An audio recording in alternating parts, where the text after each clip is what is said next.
Hi everyone, it's QuickyBaby and welcome back to World of Tanks, and I know there's been a lot of premium tanks on the channel recently, and so I decided to go and take a look at some tech tree tanks that have recently been having epic games. And look no further than the one and only Doom Turtle, Zoom Turtle, whatever you want to be calling this vehicle, as we've got the pleasure of watching Right Glute of Exodia of the North American server playing in a classic Tier 9 American tank destroyer. So Right Glute of Exodia, that name must be from Yu-Gi-Oh, right? I remember playing a Yu-Gi-Oh game on Playstation, and yeah, it's a pretty cool card game, right? Can't say that I've collected the cards, but I had it on a PlayStation and it was really awesome. So I think Exodia is a magical, mystical being that when you collect 5 cards, then you instantly win the duel. So it's kind of like an I win button. So I guess Right Glute of Exodia, if he can manage to combine with the other parts of Exodia on his team, that they should become an unstoppable force. Or maybe just the Right Glute is the most important part. Very interesting name. Am I really going to have to go through this entire replay saying Right Glute of Exodia now manages to be... Maybe. We'll have to see what kind of nicknames we can come up with. But talking about nicknames, as I mentioned, this vehicle, the T95, has had a lot of nicknames over the years, and that is because it used to be the slowest tank inside the game. I believe it was limited to 13 kilometers an hour. So really, what most T95 drivers did is they just sat in base and provided a little bit of defense, trying to lob shells at the opponents, waving a few choice words at them, saying, "Why, if I was faster, why don't you come over here and say that, bruv?" Pretty much. That's what the T95 used to be like. However, these days, the T95 is completely different, because Wargaming's buffed its speed up to 20 kilometers an hour. And then Right Glute of Exodia, if I can say it that quickly, this shouldn't be too hard, has also put a Bond turbo on this vehicle. So I'm not sure if they've put a Bond turbo on this tank, because maybe they're trying to go for the third mark of excellence, possibly why they're only firing gold rounds and only using premium consumables on this vehicle. Or if it's a case that maybe they just really like this vehicle. In a Bond turbo, this tank, it's a great choice for a Bond turbo. Because remember, tank destroyers cannot get mobility slots, and so bounty turbos and Bond turbos on tank destroyers, especially the slowest tanks in the game, which get like a flat bonus, this really helps out on this tank. And it's not just the top speed increase going from 20 to 26 on this vehicle, but also the fact that you will have the power to weight ratio advantage that you get with a Bond turbo. I believe it provides 12.5% extra engine power. I value mobility so much on the T95 that I actually drop the repair kit. I know it sounds like a bit of a weird statement, and I use a durability device, and then I also use fuel instead of using the repair kit on this vehicle. And if I combine that with protection technology, I actually get my repair time on this vehicle down to about like 3 to 4 seconds, so it doesn't really make too much of a difference. And it means that when my repair kit is on cooldown, then the vehicle just still repairs really quickly. And that's why I call the vehicle the Unstoppable Zoom Turtle. However, Right Glute of Exodia is changing that plan, and instead, whoa, that was a rough shot off the AMBT. I guess they didn't quite have the gun depression to aim down on the hull there. Got to aim better even if you are slamming 327mm of gold pen constantly. But Right Glute of Exodia has decided, instead of boosting up the hit points, to focus on mobility and firepower, using a gun rammer, vent, and also using, oh come on, aim! You can aim better than that, Right Glute. Maybe they're just warning shots, you know? Maybe Right Glute feels they're so confident in the T95 that it's just a few warning shells. You know, it's not like this game is really close and the enemy are up by pretty much 4,000 hit points, Right Glute.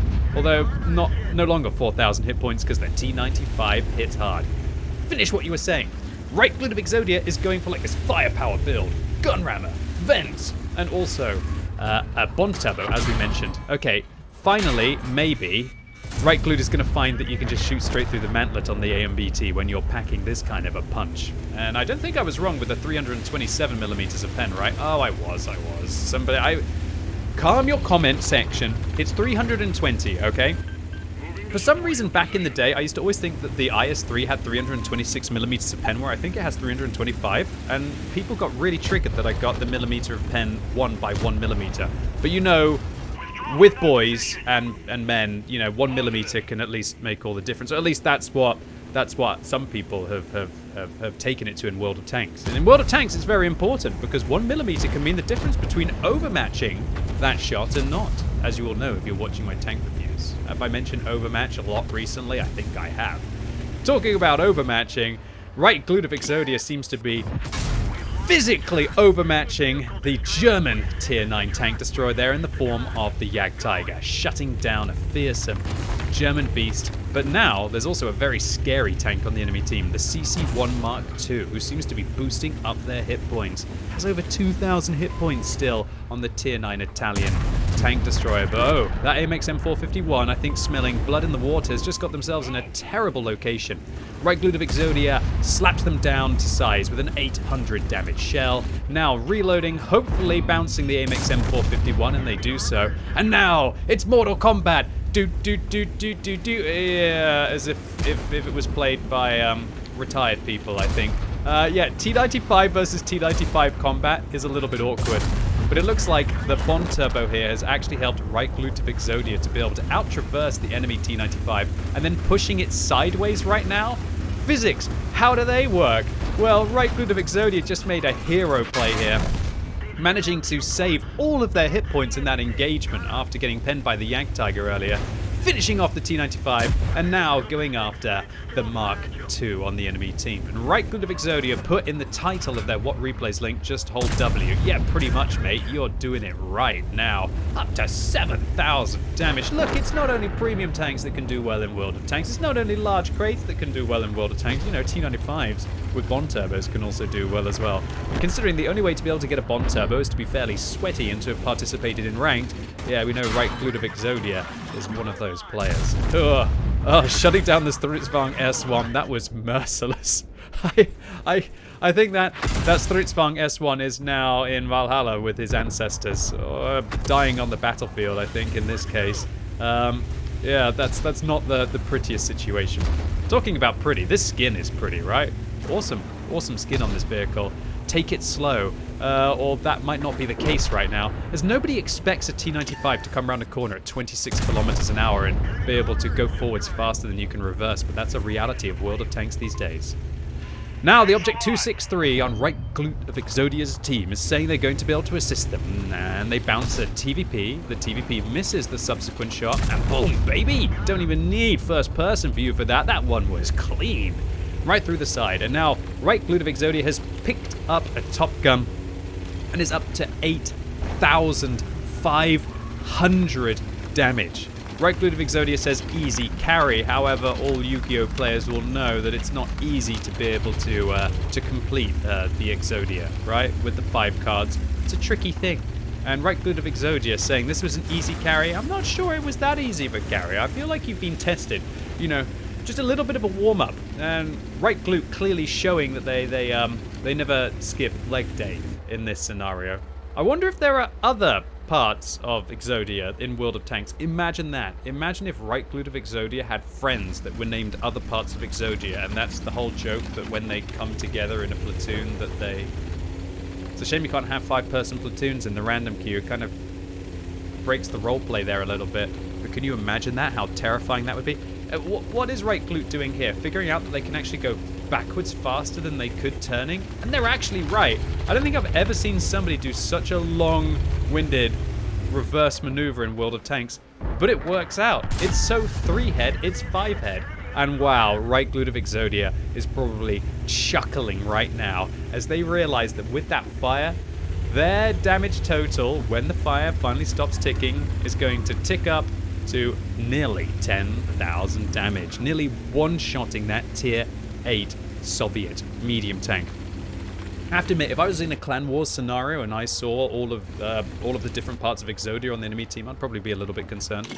Alright, so right glute of Exodia is making a real bad misplay here, showing their lack of knowledge about the TVP-100. They probably think it's like a Scorpion. They probably think it's a glass cannon. And it's not actually. It's got about 100 millimeters of effective armor or more, and so the 90 millimeters of penetration on this T95 was not enough. And so right glute of Exodia actually just lost their opportunity to do 10,000 damage in this battle. And so they say, let me get this, I'll be fine. And now it's just an ISU 152 and the right glute of Exodia against the enemy team. And this is scary. Considering that right glute of Exodia doesn't have the improved track health right now. Oh, come on, aim, buddy. Don't throw this at the end. If they get double tracked by the very scary high DPM of the TVP 100, they could be in a lot of trouble here. They say WTF, bruh. And mate, I'm thinking WTF, bro, as well. But at least you finally managed to do half the damage you would have done pretty much with an AP shell. What's up with these HE shells, right, Glute? Just keep loading the gold. You've already spent about 100,000 credits on ammunition this game. What is another like 5,000 or 6,000 going to be at this stage of the game? Finally, a penetrating high explosive round through the side of the TVP, and right glute is now up to 11,000 damage, having vanquished half of the enemy team. And boy, quite a graveyard over there, right? Yeah, definitely a butt whooping on the enemy team in the form of that. That's the kind of World of Tanks that you want to see when you're playing in a T95. Just everybody in one small part of the map, just duking it out, going to town, and there's no better tank than the T95 for that. Sure, a lot of people will play the Tortoise, and it's got high DPM, it's British, oh yes, great, going to be able to rip apart your opponents in record time, but it doesn't have the meaty durability that you get with a classic T95. Alright, so looks like we're playing on the American server, and so everyone's quite talkative. The ISU 152 says, you get this kill too. Ah, Octane, trying to feed a Radley Walters medal to right glute of Exodia. And everyone's praising, great job, T95. Oh, my record is 8,000 damage. And then right glute of Exodia says, 11,000 damage with 800 assistance. Well, I guess that's why you're like the most powerful being in Yu-Gi-Oh, right? So now you're also the most powerful being in World of Tanks, apparently. As right glute of Exodia has managed to do more damage than I've ever done in a tier 9 tank. Alright, thanks for that, buddy. Way to rub it in. Now where is this guard? It still could be disaster. Right glute of Exodia doesn't have a fire extinguisher. They take a chance at a bush, and the guard, seeing an opportunity, also decides to take a shot. And look at this. Octane says, going on what replays? Well, thanks for that, you know, because it allows terrible individuals of the World Tanks community like myself who love watching epic games, especially epic games inside tech tree tanks from epic players such as right glute of Exodia, just absolutely go to town on the enemy team. And so, ladies and gentlemen, boys and girls of YouTube, yeah, I wanted to get you something fun that wasn't just another premium tank today, even though there are a lot of epic premium tank games, and right glute of Exodia delivers in possibly one of the best tanks in the game, not only from being competitive, but also just for blowing off some steam and having some fun. What an awesome round of World of Tanks. And I was really pleased to see that right glute of Exodia did get their third mark of excellence here for the T95, with a Radley Walters medal for those 8 frags, a high caliber medal for over 11,000 damage dealt, a cool headed medal for ricocheting at least 10 shells in a row, and a steel wall medal for blocking 5,400 damage, enough to be able to finish this vehicle off a couple of times. And what's really scary right now with the holiday ops going on is that this is a tech tree tank that fired only gold, used only premium consumables, yet made 105,000 credits profit. This time of the year is nutty. There's people making millions of credits, there's people firing full gold in only tech tree tanks. And while I really don't think that the T95 is a vehicle that needs gold in that scenario, maybe right glute of Exodia was really close to their third mark. And while you can always get more credits, once you got that third mark, it's never going away. So right glute of Exodia, congratulations to you on this mammoth game in the T95. And you're right, press W, easy game, easy life, 11,000 damage. Well, if it was this easy, we would all be doing it right. And thank you very much for uploading your replay onto the What Replays website for the community to enjoy. I thoroughly enjoyed this one.